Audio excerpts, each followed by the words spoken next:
Welcome to Pavyanka YouTube channel.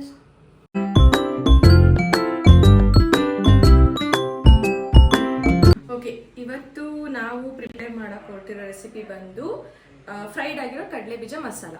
ಅದಕ್ಕೆ ಬೇಕಾಗಿರೋದು already ನಾನು ಎಣ್ಣೆಲಿ ಕರೆದಿಟ್ಕೊಂಡಿರೋ ಅಂಥ ಕಡಲೆ ಬೀಜನ ಇಟ್ಕೊಂಡಿದ್ದೀನಿ. ನೆಕ್ಸ್ಟು ಕತ್ತರಿಸಿರೋ ಅಂಥ ಈರುಳ್ಳಿ, ನೆಕ್ಸ್ಟು ಕತ್ತರಿಸಿರೋ ಅಂಥ ಸೌತೆಕಾಯಿ ಇದೆ, ಆಮೇಲೆ ಟೊಮೊಟೊನು ಆಲ್ರೆಡಿ ಕಟ್ ಮಾಡಿ ಇಟ್ಕೊಂಡಿದ್ದೀನಿ. ನೆಕ್ಸ್ಟು ಕ್ಯಾರೆಟ್ನ ತುರಿದಿಟ್ಕೋಬೇಕು, ಆಮೇಲೆ ಅದಕ್ಕೆ ನಿಂಬೆಹಣ್ಣು ಬೇಕು. ನೆಕ್ಸ್ಟು ಉಪ್ಪು ಖಾರನ ಓಕೆ, ಫಸ್ಟು ಬೌಲ್ ತೊಗೊಂಡಿದ್ದೀನಿ. ಆ ಬೌಲ್ಗೆ ನಾನು ಫಸ್ಟು ಕಡಲೆ ಬೀಜನ ಹಾಕ್ಕೊತೀನಿ. ಇದು 100 ಗ್ರಾಮ್ ಇದೆ ಕಡಲೆ ಬೀಜ. ಈ 100 ಗ್ರಾಮ್ ಕಡಲೆ ಬೀಜಗೆ ನಾವು ಒಂದು ಈರುಳ್ಳಿನ ಆಲ್ರೆಡಿ ಕಟ್ ಮಾಡಿ ಇಟ್ಕೊಂಡಿದ್ದೀನಿ. ಒಂದು ಈರುಳ್ಳಿನ ಹಾಕ್ತೀನಿ. ಸೌತೆಕಾಯಿ ಸೇಮ್ ಅಳತೆ, ಈರುಳ್ಳಿ ಎಷ್ಟು ಹೆಚ್ಕೊಂಡಿದ್ದೀವೋ ಅಷ್ಟನ್ನು ಹಾಕೋಬೇಕು.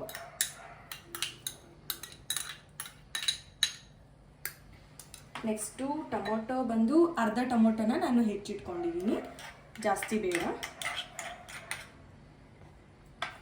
ನೆಕ್ಸ್ಟು ಕ್ಯಾರೆಟು ಅಷ್ಟೇ, ಟೊಮೊಟೊ ಎಷ್ಟು ಅಳತೆ ತೊಗೊಂಡಿದ್ದೀನೋ ಅಷ್ಟೇ ಕ್ಯಾರೆಟನ್ನ ನಾನು ತುರಿದಿಟ್ಕೊಂಡಿದ್ದೀನಿ. ಜಾಸ್ತಿ ಹಾಕಿದ್ರೆ ನಿಮಗೆ ಸ್ವೀಟ್ ಅಂತ ಅನ್ನಿಸ್ಬೋದು. ಓಕೆ, ಇದನ್ನು ನಾವು ಈಗ ಮಿಕ್ಸ್ ಮಾಡ್ಕೊಳ್ಳೋಣ. ಚೆನ್ನಾಗಿ ಮಿಕ್ಸ್ ಮಾಡ್ಕೊಳ್ಳಿ, ಎಲ್ಲ ಮಿಕ್ಸ್ ಆಗೋ ಥರ.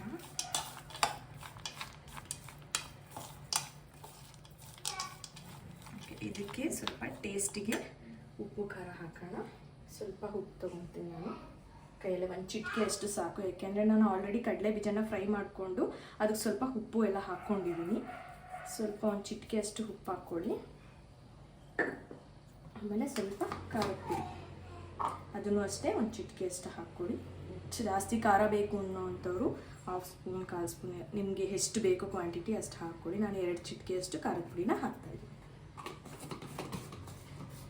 ಈಗ ನಾನು ನಿಂಬೆಹಣ್ಣು ಹಾಕ್ತೀನಿ.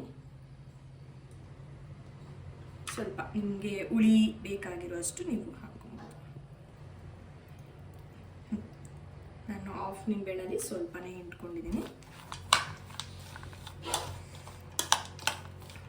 ಚೆನ್ನಾಗಿ ಮಿಕ್ಸ್ ಮಾಡಿಕೊಂಡು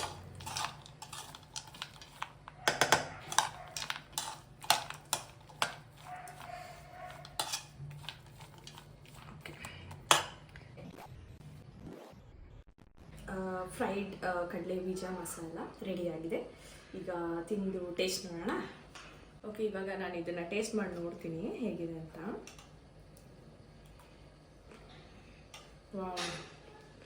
ಸಕ್ಕರೆ ಬಂದಿದೆ. ಉಪ್ಪು ಖಾರ ಹುಳಿ ಎಲ್ಲ ಹದವಾಗಿದೆ. ಇದನ್ನು ಚೆನ್ನಾಗಿ ನೀವು ಸ್ನ್ಯಾಕ್ಸ್ ಥರ ಮಾಡಿಕೊಂಡು ಈವ್ನಿಂಗ್ ಟೈಮ್ ತಿನ್ಬೋದು. ಓಕೆ, ಈ ವಿಡಿಯೋನ ಎಲ್ಲಿವರೆಗೂ ನೋಡಿದ್ದೀರಾ ಅಂದರೆ ನಿಮ್ಗೆ ಈ ವಿಡಿಯೋ ಇಷ್ಟ ಆಗಿರುತ್ತೆ ಅಂದ್ಕೊತೀನಿ. ಸೊ ಯಾರ್ಯಾರು ನೋಡಿದ್ದೀರಾ ಅವರೆಲ್ಲರೂ ಲೈಕ್, ಶೇರ್, ಸಬ್ಸ್ಕ್ರೈಬ್ ಮಾಡೋದನ್ನು ಮರಿಬೇಡಿ.